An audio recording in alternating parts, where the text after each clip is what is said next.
una mga palangga, pag-usapan natin yung about AAT o kung nasaan si Mingay.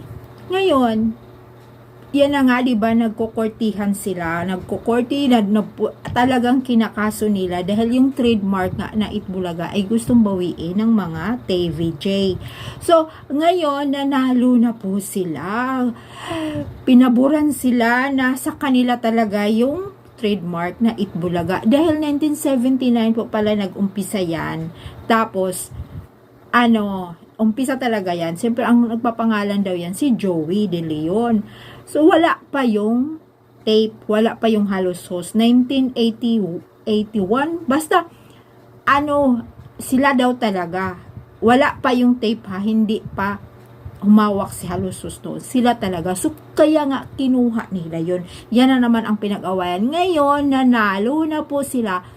Kaya, talaga, sa kanila daw talaga yung pangalan. Nako. So, ito na naman.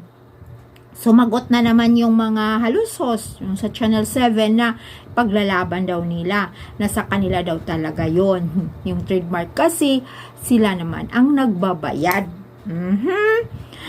Nagbabayad sa na yan, pangalan na yan. Ay, ito na nga, nanalo na nga. So, masaya na nga. Ngayon, mayroon namang iringan, no? Si Paulo Contis nandun sa Channel 7, basta daw talaga, Itbulaga daw talaga sila, kasi yun, nandoon pangalan nila.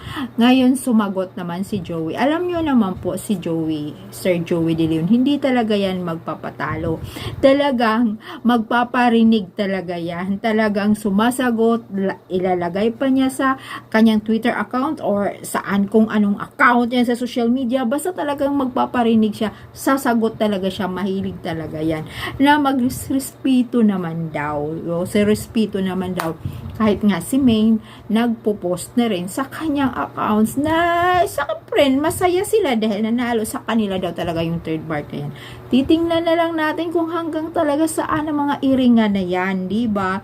Basta tayo, ayan, ang chismis nga, mag-guest daw si Alden, doon sa AAT, kasi nga yung kanilang pelikula, para sa akin, hindi, parang medyo mahirap yan dahil depende yan sa management, di po ba? Siguro naman si Sharon Cuneta, talagang mag-guest siya doon, di ba? Kasi guest na siya noon pa, umpisa pa lang yung shooting nila sa film na yan. Tapos ngayon, siyempre babalik talaga si Sharon po. Hindi natin alam kung kasama si Alden. Abangan na lang natin mga palangga. Dahil sinasabi rin naman ni Alden doon sa shootup na i-stop na daw yung mga networkers. Di ba? Yung mga iringan, yung mga paranggi, mga nagpaparinig ng mga hindi magandang salita. Di ba? Tapusin na kasi yun. Dahil nako, magkakaisa na lang.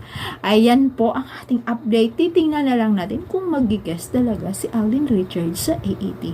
Thank you so much. Yan lang po mga palangga, ating update. Laban lang. Diba? Thank you so much.